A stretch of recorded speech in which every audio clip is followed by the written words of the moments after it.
तो गाइज इग्नू के एग्ज़ाम शुरू हो चुके हैं। उम्मीद है आपके एग्ज़ाम अच्छे जा रहे होंगे। जो स्टूडेंट अच्छे से 5-6 महीने भी तैयारी कर लेते हैं उनके भी एग्ज़ाम में अच्छे मार्क्स आ जाते हैं। अभी जो स्टूडेंट अच्छे से नहीं या पूरा साल बुक ही नहीं उठाई होगी वो अभी बहुत पैनिक में होंगे, उन्हें बहुत ज़्यादा घबराहट होती होगी। तो ऐसे समय से ऐसे पैनिकनेस से बचने के लिए आपको पहले ही पढ़ाई शुरू कर देनी चाहिए। लेकिन अगर आपने अभी कुछ भी तैयारी नहीं की है, एक चैप्टर तक नहीं किताब खोलकर देखी नहीं है, तो मैं आपके लिए कुछ इम्पोर्टेंट क्वेश्चन की लिस्ट लाया हूँ जिसे पढ़कर शायद आप कम से कम पास तो हो ही जाएंगे। ये बात याद रखिए, ये क्वेश्चन हूबहू नहीं पूछे जाते हैं। आपको सिर्फ उस क्वेश्चन से उस चैप्टर का ओवरव्यू टाइप कुछ क्वेश्चन समझ में आ जाता है। ये क्वेश्चन उनके लिए हैं जिनके अभी 1-2 दिन के बाद एग्ज़ाम है और उन्हें यह भी नहीं पता कि मेरा किस सब्जेक्ट का एग्ज़ाम है।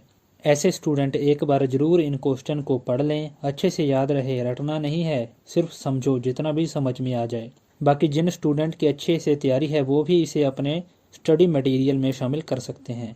तो गाइज आज हम बात करेंगे BPAG 171 सब्जेक्ट। तो गाइज आप दिसंबर 2021 से अभी तक के असाइनमेंट क्वेश्चन पेपर के क्वेश्चन को पढ़ो, समझो। आप जब इन क्वेश्चन को पढ़ोगे तो आपको इनके बीच 1-2 कॉमन फैक्टर ऐसे मिलेंगे जिनके इर्द गिर्द से क्वेश्चन पूछे जाते हैं। आप उन्हें नोट करो, ये आपकी काफ़ी हेल्प करेंगे। दूसरा, मेरे पास जून 2022, दिसंबर 2022 और जून 2023 के क्वेश्चन पेपर हैं।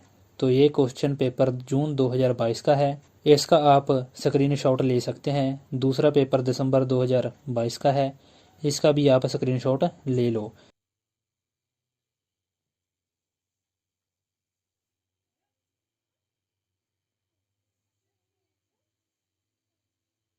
और अगला पेपर जून 2023 का है, इसका भी आप स्क्रीनशॉट ले सकते हैं। तो गाइज ये क्वेश्चन आंसर अगर आपने समझ लिए और दूसरा असाइनमेंट के क्वेश्चन पढ़ लिए सही से, तो आपके पास इतना नॉलेज होगा कि आप एग्ज़ाम में पूछा हुआ कोई भी क्वेश्चन आराम से लिख पाएंगे। अगर आपको एग्ज़ाम कोई भी प्रश्न पूछ ले, आप कम से कम उसका 5-6 लाइनें तो लिख ही देंगे, क्योंकि आप किसी भी प्रश्न को अच्छे से अगर समझे होंगे तो उसका आंसर लिखना आसान हो जाता है। तो गाइज जैसे ये क्वेश्चन है कि आपदाएं का अर्थ समझाओ, मानव निर्मित आपदाएं क्या होती हैं इसके बारे में बताइए।